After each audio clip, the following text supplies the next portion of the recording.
मित्रता भाव प्रबल हो तो तुमको कोई भी जीव नहीं डसेगा या तुम्हारा कोई भी नुकसान नहीं पहुंचाएगा, चाहे वो सांप है या बाघ है या प्रेम प्रेम प्रेम प्राप्त। हाँ, प्रेम और मित्रता जो है वो अगर तुम्हारे मन में प्रबल है तो तुमको किसी से कुछ डरने की बात नहीं। इस तरह से करके उसका मैनेजमेंट को कर दिया उन्होंने और उसमें बता दिया कि भाई बोधिसत्व और कोई नहीं, वो मैं। अच्छा सर, मैं एक प्रश्न पूछना चाहता हूँ। ये जो बात है कि यदि हमारा प्रेम भाव हो तो वो हमें नहीं डसेगा, क्या ये सिद्धांत लागू हो सकता है क्या? कितनी सही बात है और ये व्यवहारिक नहीं है। मतलब अब मित्रता भाव आपका प्रबल हो, है ना, तो प्रबल कैसे होगा आप देखिए, ये साधना द्वारा प्रबल होगा। यानी भिक्षुओं से ये संदेश है कि भाई तुम अपनी साधना में परिपक्वता लाओ, मंत्रों की जो साधना होती है वो करनी पड़ेगी, परिपक्वता लाओ तो तुमको जो है फिर वो संदेश चला जाएगा, वो डर तुमको। संभव है क्या हमको? ये संभव है जो सर साधना इसका संभव है, संभव प्रेम में वो शक्ति है जो खूंखार से खूंखार जानवर भी, वो भी आपका बात है। आज भी गाँव ग्राम प्रेम से देखते हैं कि सपेरा लोग आते हैं, उनको सांप नचाते हैं, भैया उन्हें भी मिलता है। अब मंत्र कैसा मिलता है, साधना करनी पड़ेगी, साधना करें। तो इस तरह की बात कह करके उन्होंने इस चीज का प्रबंधन किया। उसमें मित्रता भाव, जो मित्रता भाव है, वो उन्होंने ब्रह्म विहारों में पहला स्थान दिया उसको। तो अब ऐसी कथाओं के द्वारा, है ना, नहीं तो आप कहेंगे भाई ये बात भिक्षुओं से ऐसे भी कही जा सकती थी, वे तुम लोग मित्रता भाव रखो, लेकिन उनको अतीत वस्तु द्वारा ये बात अरे वो गढ़ करके वो कथा कही। वो भोजा जानी जातक को आप देखिए, उसमें क्या होता है, एक भिक्षु है वो निराश हो गया हुआ साधना से। पहली कहानी पर आ जाता हूँ, सर बैठिए ना। तो वो क्या होता है, भोजा जानी जातक में भिक्षु जो है, अब आपने तो कह दिया कि भाई साधना परिपक्व करो, वो कई सालों से साधना कर रहा है लेकिन वो परिपक्व नहीं हो रही है। अब निराश हो गया, अब संग छोड़ने के लिए तैयार हो। देखिए अब ये स्थिति हो गई। तो वो जो भिक्षु है उसको अब उसका मनोबल बढ़ाने के लिए अब ये आवश्यक उनको लग गया है कि उनको एक कहानी बतानी चाहिए। तो वो कहते हैं कि भिक्षु,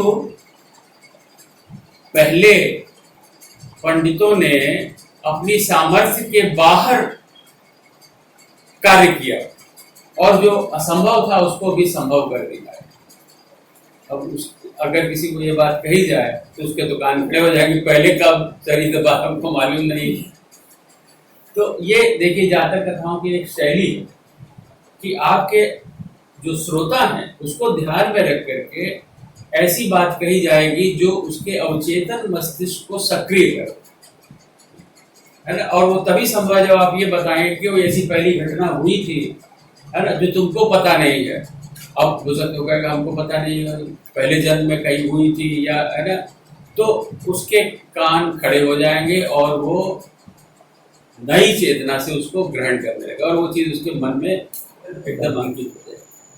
तो ये स्टाइल जातक कथाओं की अपनाई गई है। भोजा जानी जातक में उस पस्त हिम्मत भिक्षु को तैयार करने के लिए वो जब उन्होंने बताया तो कैसे हुआ, तो अतीत वस्तु आ गई। अतीत वस्तु में फिर वो कहते हैं कि ब्रह्मदत्त नाम का राजा था, वाराणसी का राजा था। ये लाइन आपको बहुत सी मिलेगी, ये शैली है, प्रसंग शैली। हाँ, हर अतीत वस्तु में ये शैली आपको मिलेगी। और उसमें बोधिसत्व फला फला, तो इसमें बोधिसत्व जो है क्या है, एक सैंधव घोड़ा है।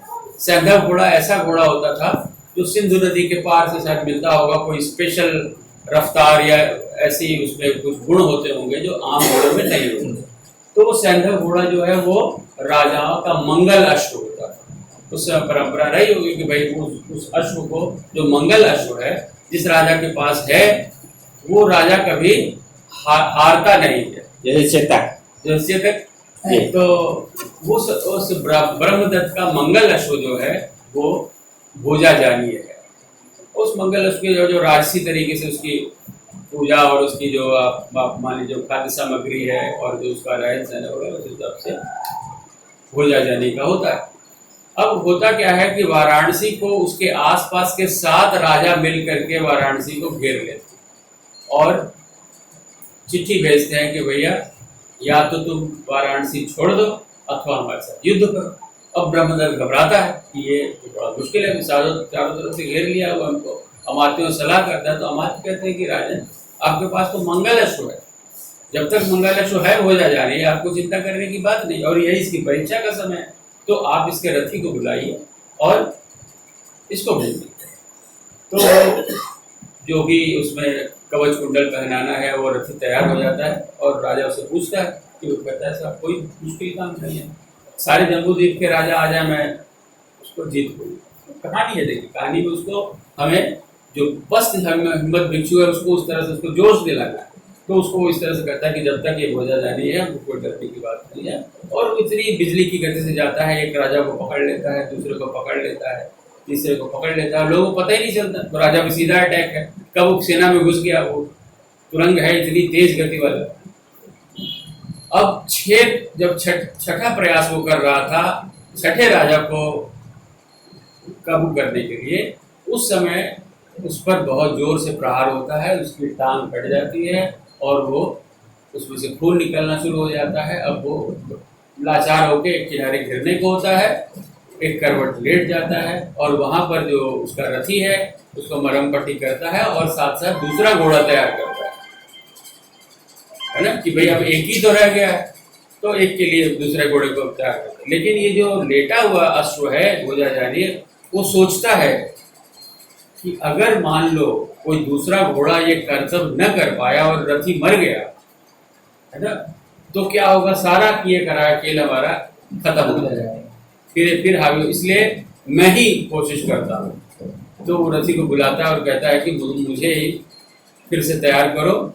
और वहां पर वो गाथा जो 2 लाइन की दी हुई है कि जो करवट पर लेटा हुआ सैंधव घोड़ा भोजा जानी है वो दूसरे लोगों से श्रेष्ठ, अब जाके वो गाथा खुलती है ना।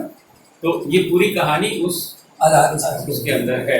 अब वहां पर जब वो होता यही कि उसको फिर से तैयार करता है, वो साथ में राजा को भी काबू कर लेता है और ब्रह्मदत्त खबर सुन के बहुत प्रसन्न है और भोजा जानी वहां पर आकर के कहता है राजा को, तो ब्रह्मदत्त निकल के उसको रिसीव करने आता है कि हे राजन, इन 6 का तुम वध मत करना। वहां आ गई बात अहिंसा की, जो कि बात बुद्ध को करनी है अपनी सम्यक वाली बात। वहां पर वो कहते हैं कि भोजा जानी से माध्यम से कह रहे हैं कि हे राजन, तुम इन 6 का वध मत करना, इनसे शपथ पत्र लेकर के तुम उनको क्षमा कर देना, और ये जो रथी है इसको सारी प्रतिष्ठा जो तुम मुझे देना चाहते हो वो सारी प्रतिष्ठा तुम भोजा जानी को देना। अब अंत में लिख दिया जाएगा कि भोजा जानी वो जो बोधिसत्व के रूप में है वो और कोई नहीं, वो मैं। अब कोई एक है कि भाई भोजा जानी बुद्ध का एक जन्म घोड़े के हुआ था। यहाँ पर आकर के सारा जो है पूरी भ्रांतियां जो है यहाँ पर आकर, वो कहानी की एक शैली है और वहाँ बोधिसत्व का तरीका है, वहाँ बोधिसत्व का चरित्र शिक्षा है। हाँ, बोधिसत्व का चरित्र गढ़ा गया है एक चीज के लिए, उस भिक्षु को समझाना है, उसको बस हिम्मत है, निराश है, उसको फिर से तैयार करना है कि सामर्थ्य से बाहर जाकर के भी आदमी काम करता है ना, अपना माने शहीद होकर के भी वो उस प्रोजेक्ट को फेल नहीं होने देता है ना। जैसे लास्ट में बोलता है मुझे ही तुम फिर से यूज करो, तो ये उस ये भी एक शिक्षा है कि आदमी हारे ना, यही उसका ये गलत नहीं है, ये देखा गया है और इसका सबूत है वो चेतक। बिल्कुल बिल्कुल पूरी बहुत सभी कहानियां उनकी तो जातक कथाएं जो है वो अद्भुत वो तो बहुत पहले बोल गए होंगे, लेकिन हाँ। चेतक तो अभी ये उतरता है। लेकिन हाँ जैन मुनियों ने भी यही किया जो बुद्ध ने किया। बिल्कुल। अब देखिए अंतर क्या हुआ, मैंने उसमें जो ढूंढा कि भाई ये तो मोटिवेशन की एक स्टोरी है, उसमें प्रबंध किया जा रहा है उस भिक्षु का। इस कहानी का उद्देश्य ये बताना तो नहीं है कि बुद्ध का एक जन्म भोजा जानी हुआ था, ये उद्देश्य तो कतई नहीं। वो तो उस और वो लिखा हुआ वर्तमान कथा में, लेकिन दुर्भाग्य देखिए हम लोगों ने क्या समझा कि बुद्ध के पूर्व जन्म की कथा है। इवन बौद्धियों जैसा जो बुद्ध धर्म के मानने वाले उन लोगों ने उसी हिसाब से ले लिया हुआ है कि बुद्ध के इतने जन्म हुए थे उसमें एक घोड़े का जन्म था। और सम्यक की जहां बात आई, भगवान बुद्ध कह रहे भी हिंसा, घात मत करो, लेकिन कहानियों में बोधिसत्व ने हिंसा की है जहां जरूरी थी, जहां आवश्यक था, और उसको उन्होंने बताया कि सम्यक है कि वो बोधिसत्व मैं ही था, जिसने हिंसा की वो बोधिसत्व मैं ही था। यानी उसको जस्टिफाई कर रहे हैं कि ऐसी स्थिति में जो हिंसा आवश्यक है तो वो की जानी चाहिए। बौद्धियों ने क्या सबसे बड़ा ब्लंडर ये किया है कि उसको पूरी तरह से अलग कर दिया। आपके ऊपर आक्रमणकारी आकर के आपके विहार को नष्ट कर रहे हैं और आप हाथ जोड़ के खड़े हुए मुसलमान करने के लिए कर दिए धर्म परिवर्तन। भारतवर्ष में तो यही हुआ सर, यही हुआ। अफगानिस्तान में यही हुआ। अफगानिस्तान कितना बड़ा पौधा हुआ कि पूरा पूरा खत्म, सिर्फ इसलिए कि आपने उन जातक कथाओं में जो भगवान बुद्ध का मर्म है, जो सही जो वो लुप्त कर लिया पूरा, वो खत्म कर दिया, अनर्थ उसका अर्थ बदल दिया। तिब्बत चला गया इसीलिए आप, क्योंकि आपने गलत उसको समझा ही नहीं। बुद्ध क्या कहना चाहते, बुद्ध को प्रतीक बना दिया गया तो उनका मतलब उससे खत्म हो गया, तो उनका पूर्व जन्म था। हम हिंसा करेंगे ही नहीं, करेंगे भले ही हम सरेंडर कर दें। बताइए। लेकिन इंडोनेशिया में हुआ, हटाया गया पूरा रोहिंग्या को सबको हटाया गया। यही जब ये हुआ, वो लोग जब बहुत ज्यादा ये कर लिए, तब बुद्ध लोग अपना हथियार उठा लिए। तो कहने का बुद्धिस्ट मतलब ये लोग। है सर कि देखिए कितनी बड़ी भूलें खदेड़ इस के तरह बाद। से पैदा 2500 साल में जब लोगों ने इस जातक कथाओं को इस ढंग से अलग कर दिया, उसको बना दिया कि एक माने पूर्व जन्म से जोड़ दिया क्या कि भाई वो तो उस समय पारमिता हासिल कर रहे थे, बुद्ध नहीं थे, और जब बुद्ध बन गए उन्होंने कह दिया कि भाई हिंसा नहीं होनी चाहिए तो हम लोग हिंसा कार्य करेंगे। फिर वहाँ कितनी बड़ी बात वो कहते जा रहे हैं।